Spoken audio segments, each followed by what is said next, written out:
Well, we're nearing the end of the strokes or the plagues against Egypt that Jehovah has ordained in order that Pharaoh will agree to release the Hebrews from their bondage. Now, last week and this week's lessons run a little bit long, only so we can maintain some continuity.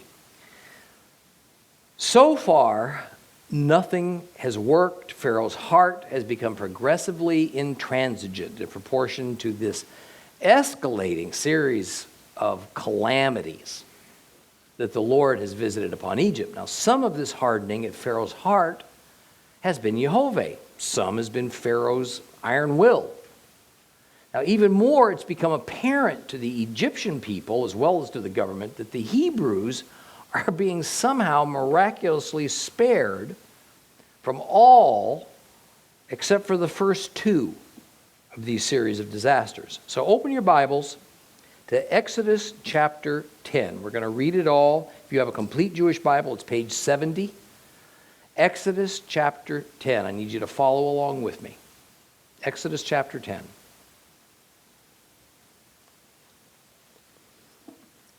Adonai said to Moshe, "Go to Pharaoh, for I have made him and his servants hard-hearted, so that I can demonstrate these signs of mine among them, so that you can tell your son and grandson about what I did to Egypt and about my signs that I demonstrated among them, and so that you will all know that I'm Adonai."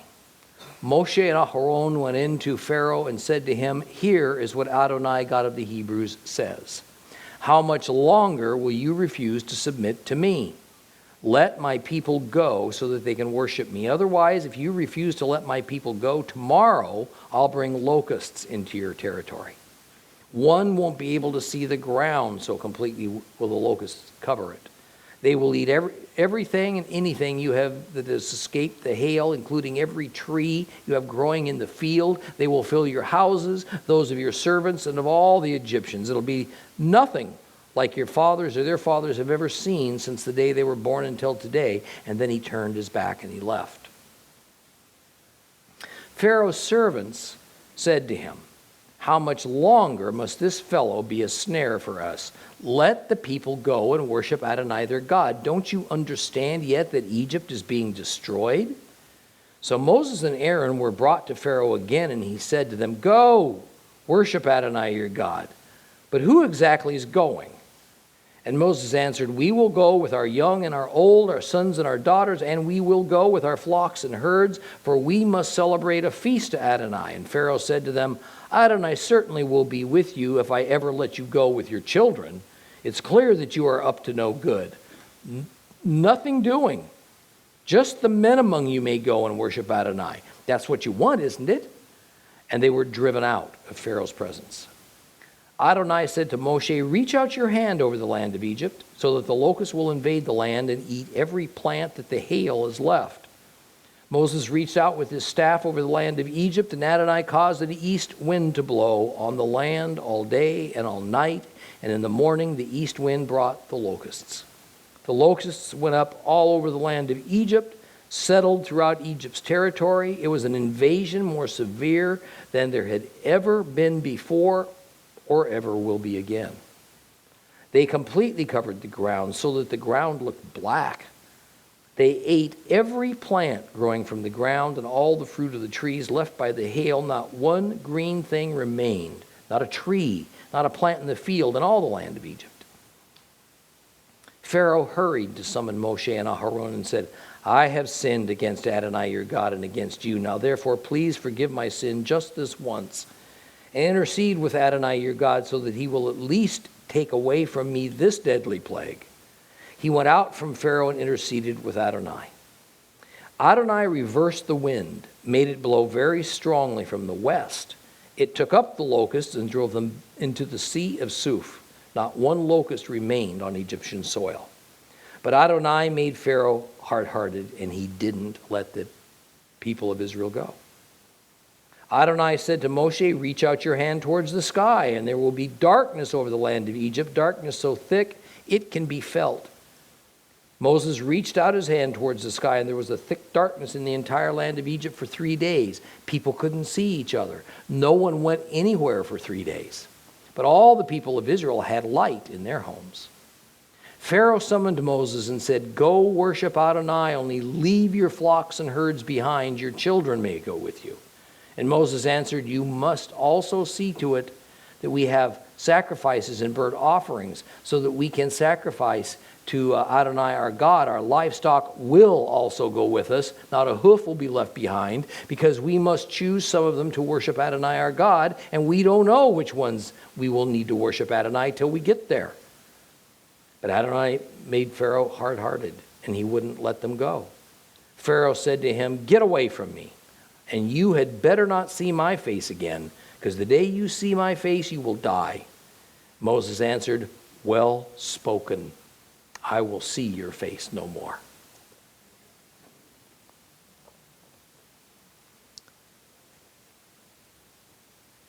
Well, we might look at these plagues against Egypt, the bloody water, the hail, skin lesions, now locusts, and see them as too primitive sounding.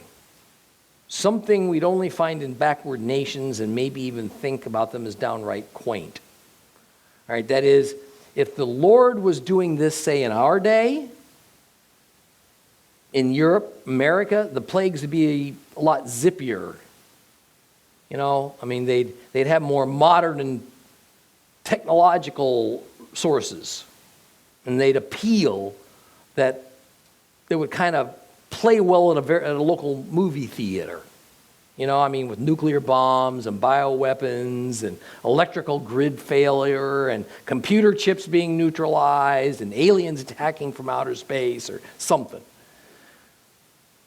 But if we think about it, every one of these strokes we're reading about in Exodus would be just as devastating today, anywhere in the world, as it was 3,500 years ago in Egypt.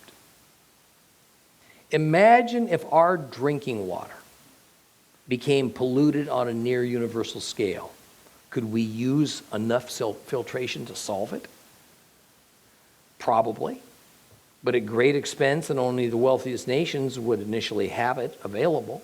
Hundreds of millions would die from little more than tainted water. Look at what a simple storm, Hurricane Katrina, did to New Orleans and to the surrounding area a few years ago, how it bludgeoned America's economy and came near to toppling the sitting president. Nothing particularly high-tech about a hurricane, is it, Floridians? Just isn't.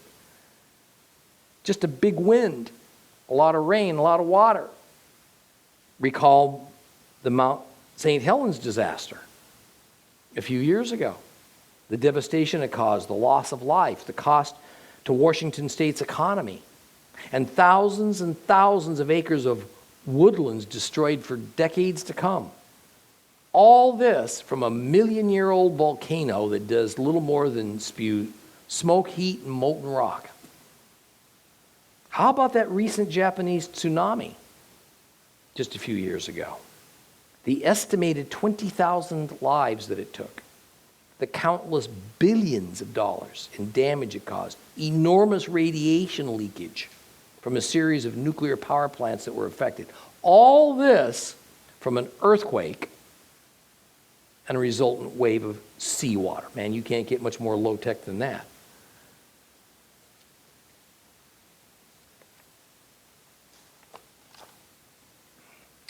When we look ahead at the end-time scenarios of the Bible, and we are told of these cataclysmic events that will eclipse all of human history, we typically want to convert the visions of God's prophets describing these events into high-tech, science gone mad experiments.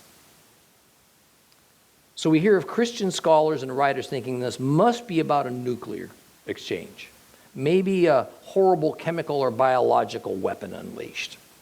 We think in terms of Star Wars types of weapons.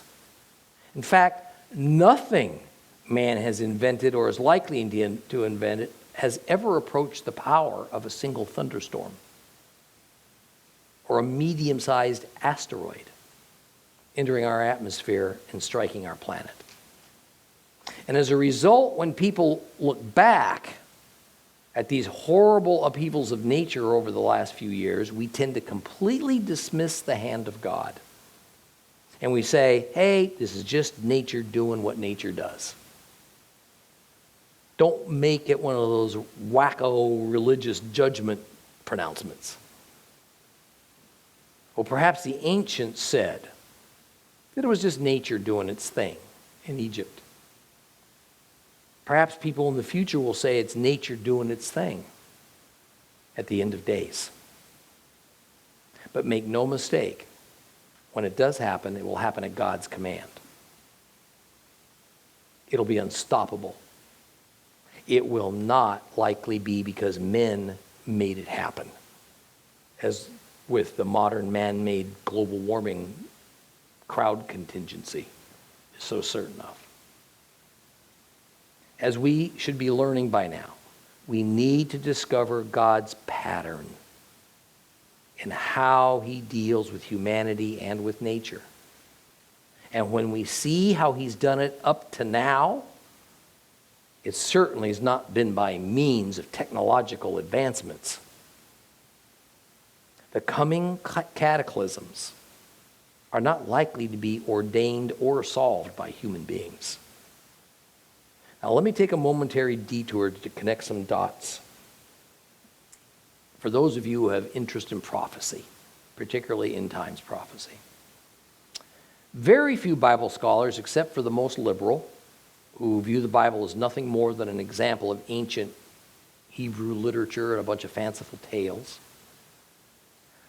none of them would say that these 9 plagues upon Egypt were symbolic or allegorical or metaphorical. That is, they weren't real. And the words mean something else entirely when we read them. Well, mainstream scholars take the Exodus plagues in general as literal, even if a few of them regard these miracles as nothing more than natural occurrences with no more or less frequency or intensity than is normally seen. It's only the wording of the Bible that embellishes and exaggerates and makes them highly dramatic. So it's fascinating to me that these same scholars who take the Exodus account of the plagues as literal, more often than not, regard the Revelation accounts of the seal and bowl judgments as symbolic and not literal. Most of the judgments of Revelation use the same natural elements, only greatly amplified and has a much wider spread than the Exodus accounts of the plagues do. Hail, insects, darkness, boils, oceans and rivers turning blood red, and sea life die, these all occur in Exodus, and they also occur in Revelation. And then, of course, there are the Revelation judgments that are not in the Exodus plagues. But still, they exist and occur naturally. Earthquakes, stars exploding, meteors penetrating through our atmosphere. Now, I only bring this up to kind of close the loop of this concept that I'm hoping to teach to you. That God's patterns and his principles repeat all throughout history. They will continue to repeat until the end of time.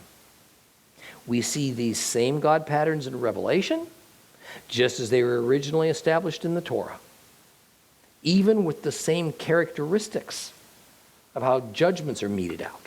Now, I know many of you are interested in end times prophecy, so be aware that when you read of these incredibly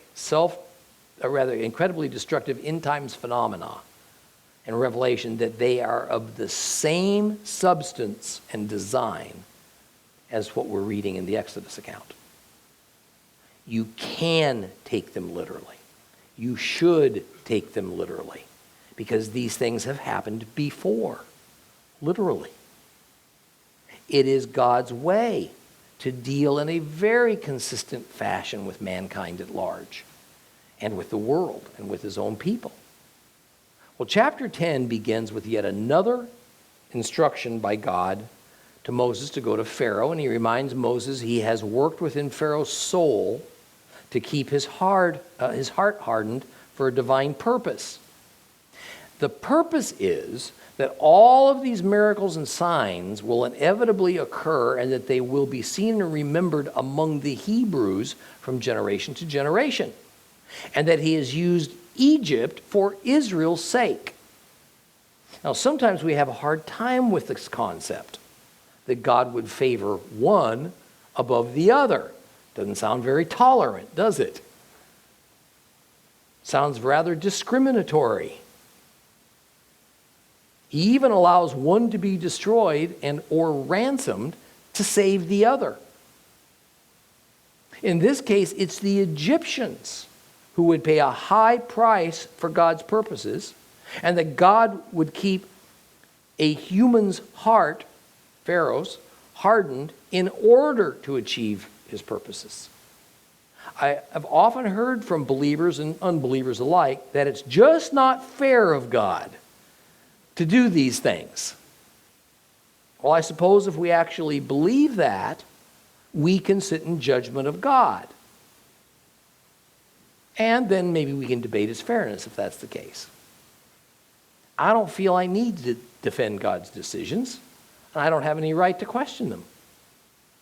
His laws and commands are what they are, and they're perfect. All we need to know is what they are.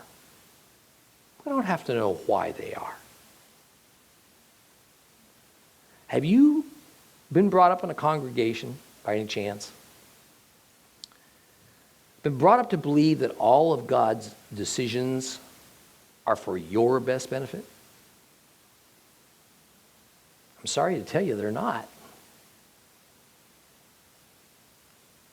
God's decisions are intended to achieve his purposes to the best benefit of his kingdom, not for the benefit of our personal, individual, earthly well-being. Our happiness, our comfort, our successes are all entirely secondary to God's far greater divine purpose of bringing in his kingdom. Well, in verse 4, Moses announces to Pharaoh that if he does not free God's people today, that tomorrow Egypt's going to be hit with a plague of locusts.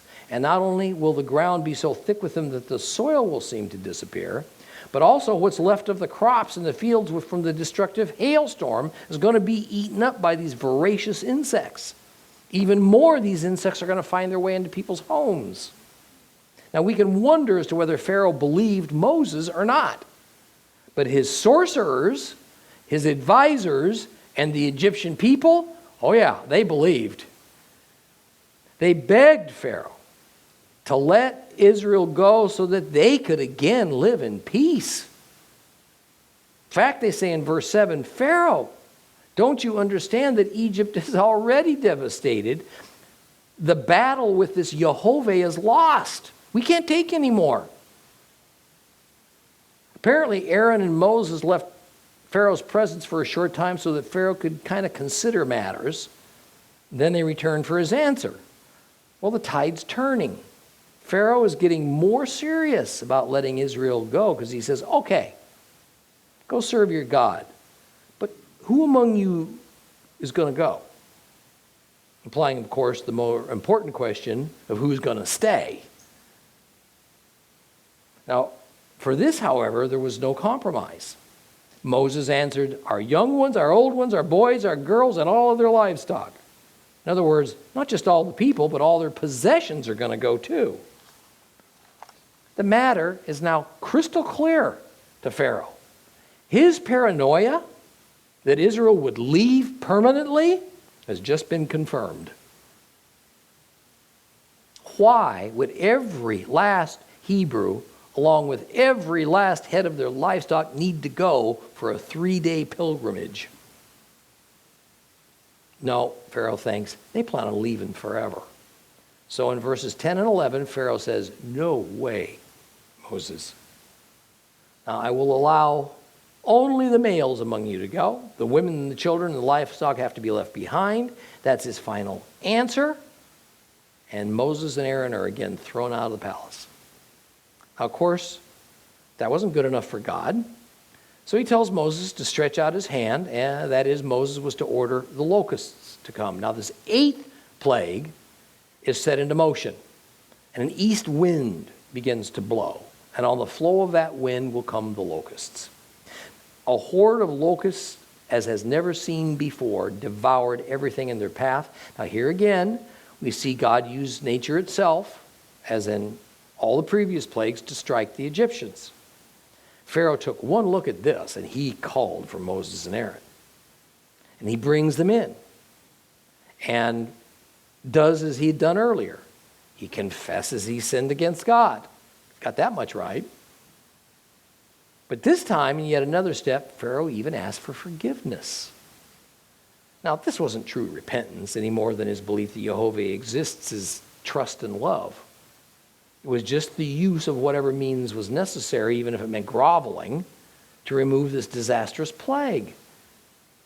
Now, if this didn't stop the locusts, it would drive Egypt into death through starvation. Pharaoh finally was sensing what all this was leading up to, so he started begging for mercy. Yet the minute Jehovah reversed the wind, sending the locusts back eastward and into the great sea, Pharaoh's heart again hardened. He wouldn't free Israel.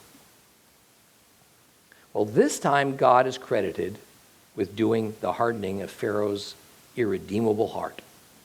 Now, according to the now well-established pattern, verse 21 brings us the 9th stroke, or the 3rd plague of the 3rd set of plagues. Therefore, what's the characteristic of that 3rd of each one? It goes unannounced. It is not announced to Pharaoh. It's not announced to the Egyptian people. They're not expecting it. And this stroke is the most terrible of them all up to this point. Darkness. Darkness that is a foreshadowing of the final death, of spiritual death, of evil. A darkness that is not only seen, it's so thick, it is literally felt. A darkness that is far more than just the absence of light. It is a darkness that lasted 3 days throughout Egypt, but it didn't happen in Goshen, as we read that in verse 23. Now please pay close attention to what I'm about to tell you. What God did here, he also did at creation. That is, he separated, he made a distinction. That is, he elected and he divided the darkness from the light. Over the ones who held his people in servitude, darkness. Over his own people who served him, light. Now we ought to not overlook 4 little words in verse 21. They will feel darkness. The Egyptians felt the darkness, while the Israelites felt the light. How does one feel darkness or light? Remember, in our first lesson of Torah, when we studied creation, we found that when God created light in Genesis 1:3, that it was different than the type of lights used to create visual light waves. That was created in Genesis 1:14. The word used for light, the light that would remain over Israel in Goshen in Exodus 10, verse 23, is the same word that God used in Genesis 1:3. In Hebrew, that word is or. Or. In a nutshell, it means enlightenment. That is, enlightenment is something good as opposed to something evil. The truth as opposed to a lie. When you switch on a lamp, you get visual light. That type of light is talked about in Genesis 1:14. When you hear from God, you get spiritual light, enlightenment, the type of light talked about back in Genesis 1:3. There's a difference. We talked about the light over the Hebrews. So what kind of darkness then enveloped the Egyptians? Again, the same Hebrew word is used in Genesis to describe the opposite of or, enlightenment, and that word is chosek. Chosek. And chosek means darkness, not like nighttime, but rather a very negative kind of darkness. A kind of darkness that blots out good. A kind of darkness that leads men into wrong, into evil. The same wordplay that is at the beginning of Genesis when God creates a distinction between God's enlightenment versus spiritual depravity, light versus dark, is used right here in Exodus to describe the condition of Egypt, darkness, as opposed to the condition of Israel, enlightenment. Yet the account also makes it clear that visual light and darkness were also involved. So let us not make a metaphor out of verse 23 where it says a man could not see his brother, nor could he arise from his spot. Or as a complete Jewish Bible says, people couldn't see each other. What kind of circumstances could cause such dense visual darkness? Just being without sunlight or even moonlight would not have created such a darkness as is being described here. I mean, the Egyptians, as with all other cultures, they didn't know how to deal with nighttime. They had oil lamps and fire pits and torches, all manner of way of going about their businesses after dark. The idea that no one could move from their spot, it was so dark. That is, they couldn't even see enough to move around, does not reflect a typical nighttime experience. No, this was not 3 24-hour periods of nighttime.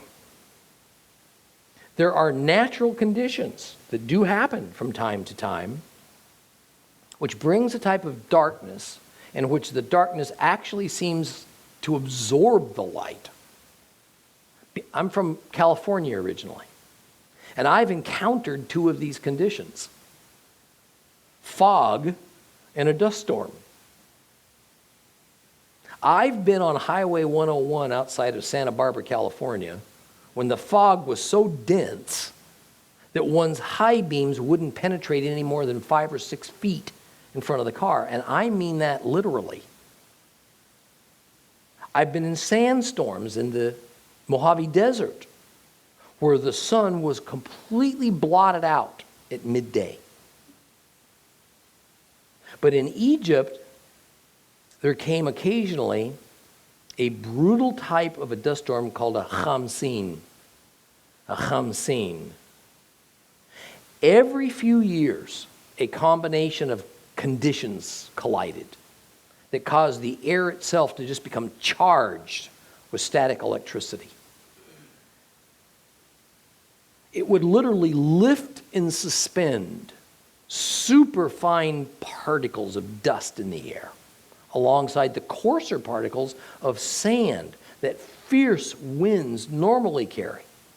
If anyone here has ever spent any time in super dry climates, you know that static electricity is a normal everyday phenomenon that you have to deal with. I mean, clothing sticks to other clothing.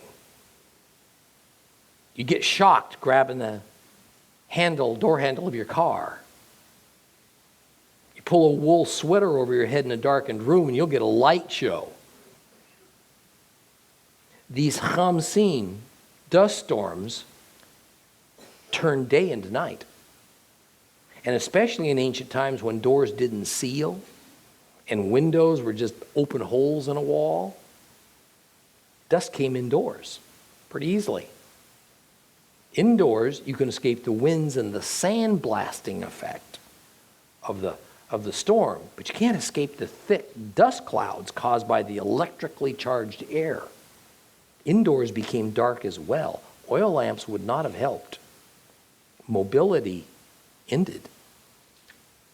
I suspect this is what occurred as far as the visual element of light is concerned. Otherwise, it'd be out of character with the 8 previous plagues that all involve natural elements of nature. Of course, this Hamsin dust storm was of a supernatural origin and was several times more ferocious than happens in nature by itself. So fierce was it that it frightened Pharaoh and the Egyptian people out of their wits.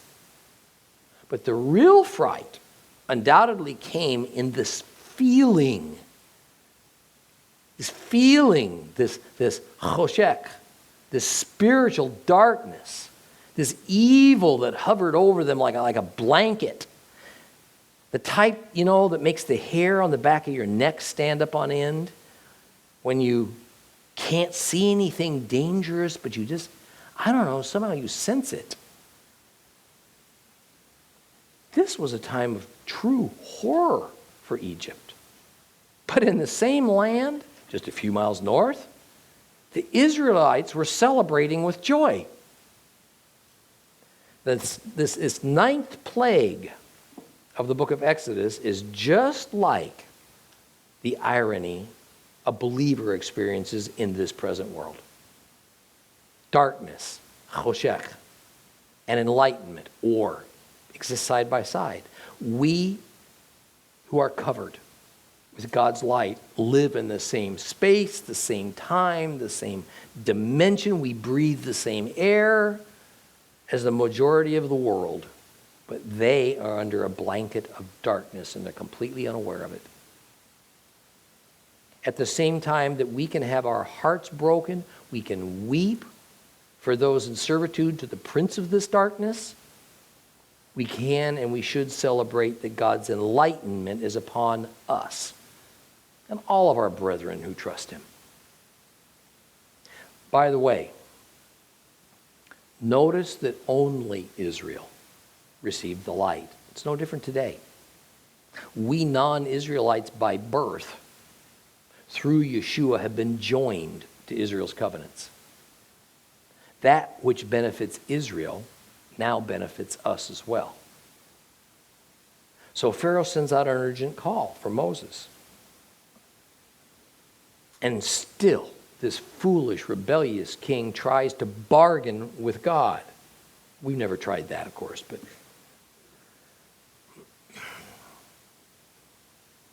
after the previous stroke, he had agreed to let only the Israelite males go to worship. Pharaoh says that if Moses will get God to call off this darkness, then all of Israel can go. Man, woman, boy, girl, young, old, but their livestock has to stay behind. Moses declines the offer, says everything must go. Why? Because it says in verse 26, Jehovah has called Israel to serve him and sacrifice to him, but they don't know exactly what is to be involved. In other words, maybe God's going to want all their livestock. Maybe just some of it. Maybe he won't want any at all. They don't know. Maybe he'll want sheep, maybe cattle, maybe goats. They haven't been told. So the only thing they can do is take all their people, all their possessions into the desert, set them before God to see what he might demand of them. Gee, I hope that's causing the wheels to turn a little bit. Here is another permanent God principle that just bursts out of nowhere. We are to submit all that we have, all that we are before God. Ourselves, our families, our possessions, because we cannot possibly know at any given moment what he's going to demand of us. We must go forward in faith and trust and hold nothing back. Nothing. It's all his. It's his to give or to take as pleases him. But what's our typical response to that? Okay, God, you can have everything but this. You can take that, just don't take that thing over there. You can have me, just don't touch my job. Don't mess with my health or my wife or my children. Those things that the Israelites would have left behind at Pharaoh's orders would have remained in servitude. So Moses had no choice but to refuse. Everything, listen, everything we leave behind, yet still possess, everything that we do not take with us to present to God when we approach the cross of salvation, stays in Egypt. It remains in bondage and servitude and is therefore not available. It's not suitable to serve God. God has made it clear that everything we are and that we possess must be laid before Him when we turn our life over to Him. Neither Moses nor Pharaoh would budge. Moses won't leave without the livestock. Pharaoh won't let Israel go with it. Pharaoh orders Moses to leave his presence, never come back, because if he ever approaches Pharaoh again, Moses is going to be put to death. Pharaoh has, by his own words, sealed his and his people's fate. There will be no more opportunities to avoid judgment. God does not strive with man forever. The mercy ends. We don't know ahead of time exactly when or where that turning point is. But when it does end, when God decides to turn us over to our innate wickedness, all hope of redemption vanishes forever. Scary, scary thought. And it's oh so terribly true. Let's move on to Exodus chapter 11. Short chapter. Exodus chapter 11. On page 71 if you have a complete Jewish Bible.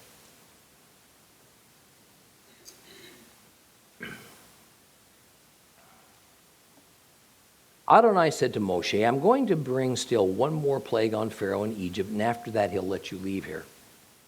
When he does let you go, he will throw you out completely. Now tell the people that every man is to ask his neighbor, every woman her neighbor, for gold and silver jewelry. Adonai made the Egyptians favorably disposed towards the people. Moreover, Moses was regarded by Pharaoh's servants and the people as a very great man in the land of Egypt. And Moses said, here is what Adonai says, about midnight, I will go out into Egypt, and all the firstborn in the land of Egypt will die. From the firstborn of Pharaoh sitting on his throne to the firstborn of the slave girl at the handmill, all the firstborn of the livestock. There will be a horrendous wailing throughout all the land of Egypt. There's never been another like it. There will never be another again. But not even a dog's growl will be heard against any of the people of Israel, neither against people nor against animals. In this way, you will realize that Adonai distinguishes between Egyptians and Israel. All your servants will come down to me, prostrate themselves before me, and say, get out, you and all the people who follow you, and after that I will go out. And he went out from Pharaoh in the heat of anger. Adonai said to Moshe, Pharaoh will not listen to you, so that still more of my wonders will be shown in the land of Egypt. Moses and Aaron did all these wonders before Pharaoh, but Adonai had made Pharaoh hard-hearted, and he did not let the people of Israel leave his land. I always feel like I want to end that chapter with the words, uh-oh.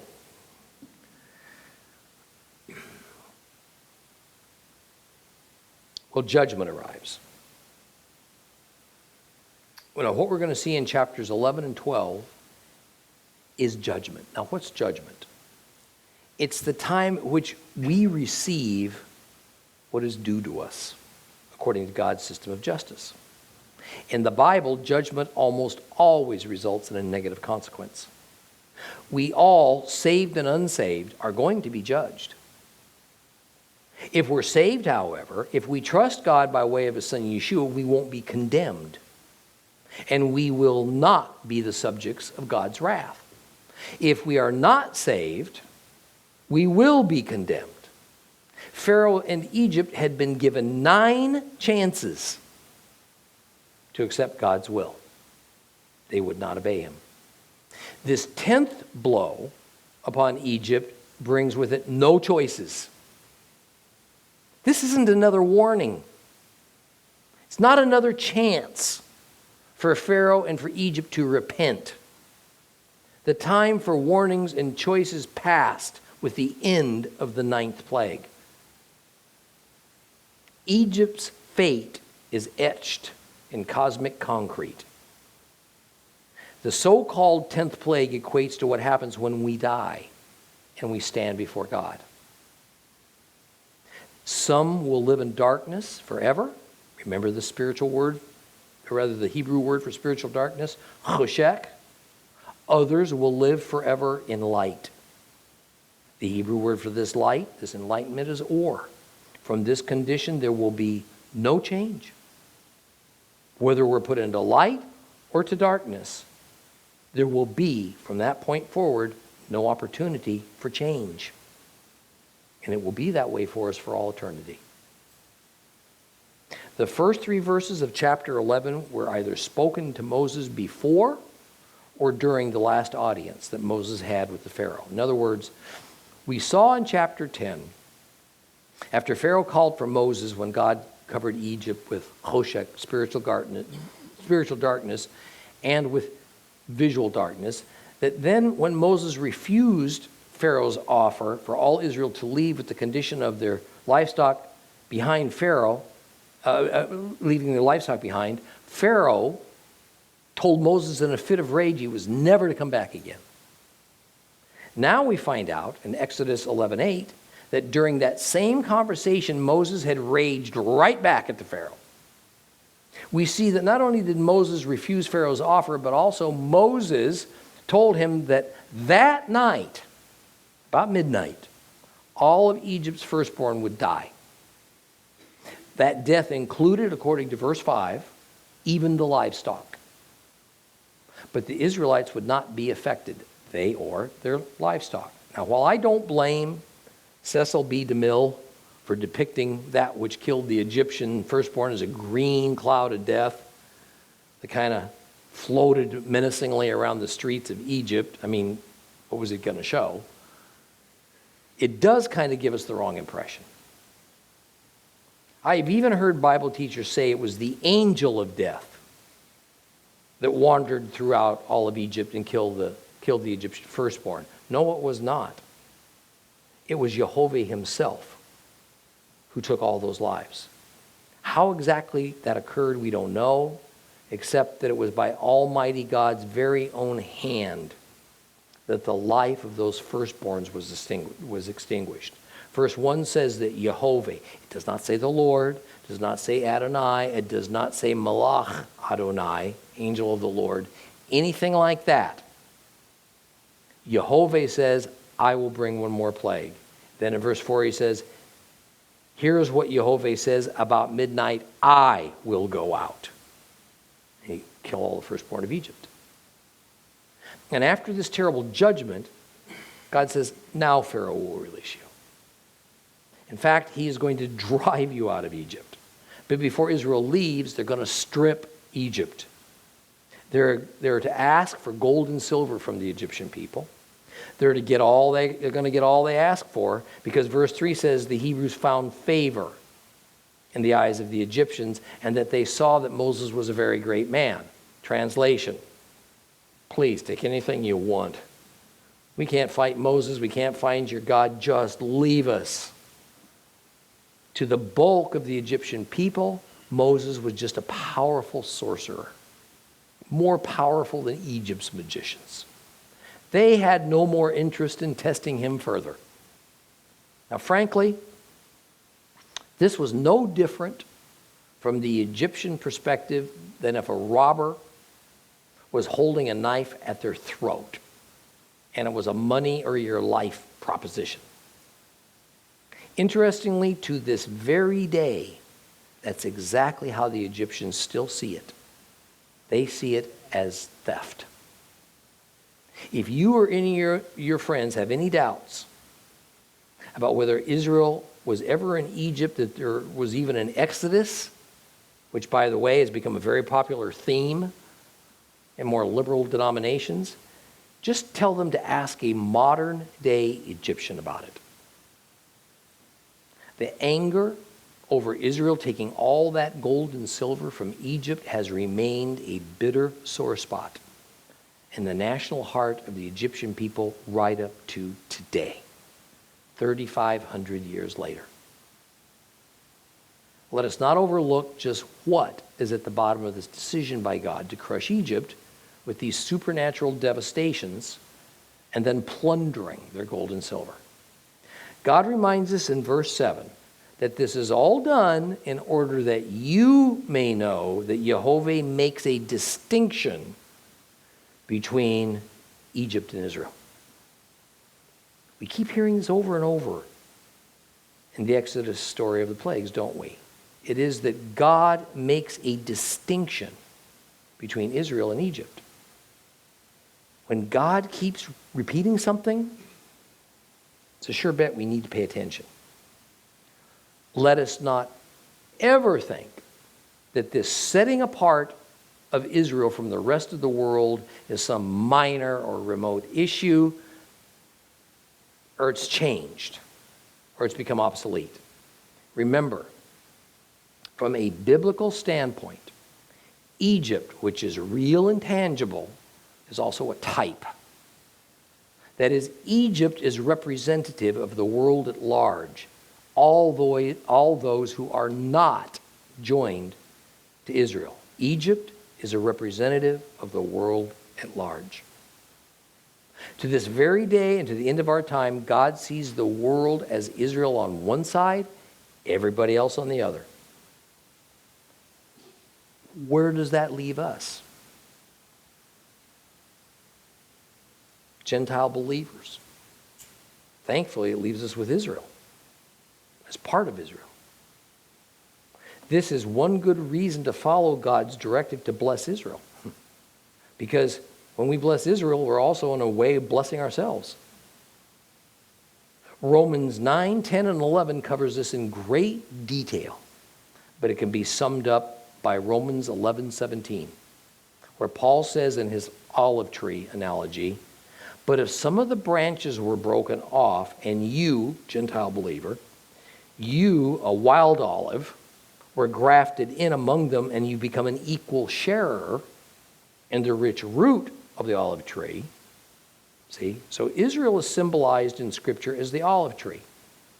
And in Romans 11:24, for if you Gentiles were cut out of what is by nature a wild olive tree and grafted contrary to nature into a cultivated olive tree, Israel, how much more will these natural branches, those Israelites who were cut off because of their disbelief, how much more they will be grafted back into their own olive tree?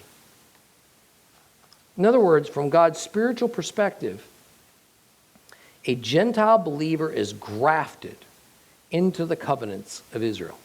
It is those covenants that, from a spiritual aspect, makes Israel, Israel.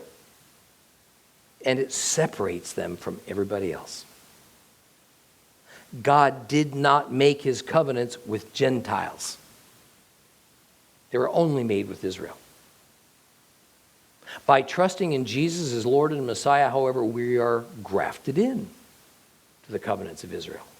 No, I'm not saying you became a Jew when you got saved. There are physical Jews and there are physical Gentiles. But by God's reckoning, neither a physical Jew nor a physical Gentile automatically belongs to true spiritual Israel, or as Paul calls it, the Israel of God. Only those Jews and Gentiles who believe and trust Yeshua as the Messiah. Again, I caution you, I'm not saying that as a physical member of the tribe of Israel that you're now no longer an Israelite. I'm saying that there is an earthly, fleshly, physical perspective on the one hand, And there is a spiritual, heavenly perspective that God has on the other hand. Salvation, deliverance, this concerns only the spiritual, not the physical. God did not come to save our fleshly lives. He came to save our eternal souls. What we need to come away from with our study of Torah is this. God made and demonstrated a distinction between Israel and everybody else. Here in Exodus, it's a distinction between Israel and the Egyptians. This is such an important foundational principle. Israel was set apart to be God's special people. When we hear the commonly used church word, sanctification, it simply means set apart for God. That's all that word means. This is not some Old Testament distinction that's been dissolved. It remains intact in the New Testament. Yeshua did not end this distinction between Israel and the world. My goodness, he himself was a Jew. He was an Israelite. And he made a point of letting people know that. He simply provided a new and lasting way for Gentiles to partake of, to be grafted into Israel's covenants by means of his own blood. Now, please don't misunderstand. Even the new covenant was not a covenant between God and Gentiles. It was a covenant between God and Israel. Now, we're not going to go any further with that for right now, because that is a very long lesson all in itself. But I do want to quote this passage that says it well. This is the passage where the New Testament is first announced.